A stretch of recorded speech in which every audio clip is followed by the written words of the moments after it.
Prof, ketika kita bertanya tentang pendidikan, ini tadi kan aksesnya terbatas karena fasilitas yang disiapkan oleh pemerintah untuk negeri ya, ini kan terbatas. Apalagi sistemnya sekarang kan membatasi mereka yang kemudian entah rumahnya jauh, sistem pendidikan nanti Mas Dede juga bisa mengomentari ya, sehingga ada keterbatasan mereka yang dalam tanda petik sebenarnya pintar tetapi usianya masih belum cukup mumpuni, akhirnya terpaksa harus memilih sekolah Swasta. iya.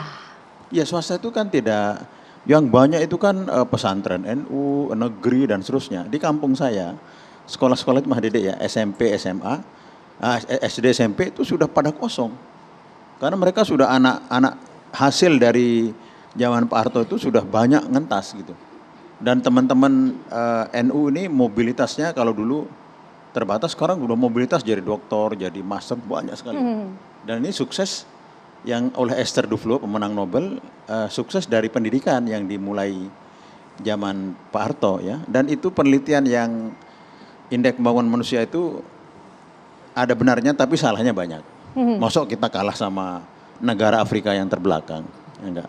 Karena juga yang tidak sekolah di Madura yang itu banyak bahasa Arabnya, tidak memakai ijazah kita ya, kemudian langsung ke Mesir jadi dokter bisa, mungkin nggak tercatat. Salafiyah itu tidak tercatat, itu ya relatif salah juga lah.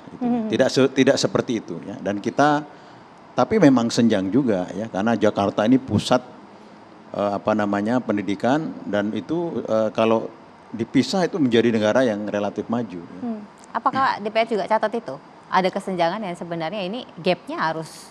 Iya, saya harus mengatakan bahwa memang ada gap, baik itu secara demografi, yang tadi dikatakan ada di daerah-daerah tertentu. Kita berbicara satu contoh saja, kalau mungkin di wilayah Jawa, kampus-kampus standarnya sudah kurang lebih sama lah. Tetapi ada beberapa daerah, kita bicara 3T misalnya, daerah-daerah yang akses saja itu sangat sulit.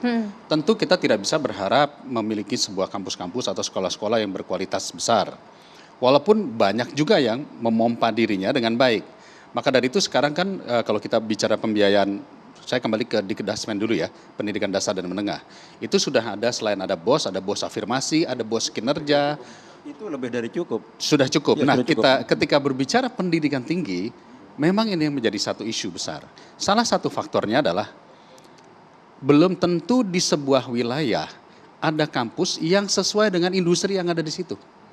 Jadi kalau kita berbicara lulusan kampus ini harus terserap di dunia lapangan kerja, berarti mestinya jika di wilayah tersebut ada industri tertentu di bidang itu, maka lulusan ini harusnya kampus-kampus yang berorientasi kepada penyerapan lapangan kerja juga. Karena kan tidak semuanya pengen menjadi pengajar atau pengen berwirausaha ya. Nah ini yang kami lihat, pendistribusian fakultas-fakultas ini belum tepat sasaran. Oke. Satu contoh kedokteran saja. Kita berbicara, dokter itu penuhnya di wilayah Jawa. Untuk beberapa daerah Kalimantan, Sulawesi, Papua, kedokteran boleh dikatakan kurang. Nah kita bisa lihat nanti fakultas kedokteran hanya ada mungkin di Sulawesi satu, lalu kemudian di Kalimantan satu. Ini juga distribusi ini menjadi penting juga kita pikirkan. Itu yang pegang kendali, ini kalau secara khusus itu yang pegang kendali asosiasi perkumpulan. Itu memonopoli, itu harus pemerintah ambil alih. Asosiasi? Yang kedokteran. Oh, kedokteran. Kedokteran itu untuk membuat kedokteran syarat-syaratnya itu sangat ketat. Dan yang mengendalikan bukan pemerintah.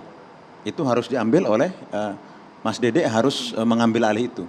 Sebab di satu daerah tidak memerlukan dokter kualitas Universitas Indonesia. Kan kedokteran itu kan bisa dalam bentuk yang relatif standarnya menengah, dan itu bisa diperbanyak di daerah.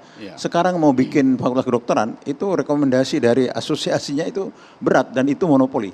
Pak Musni sudah mau komentar, sesaat lagi kita jeda.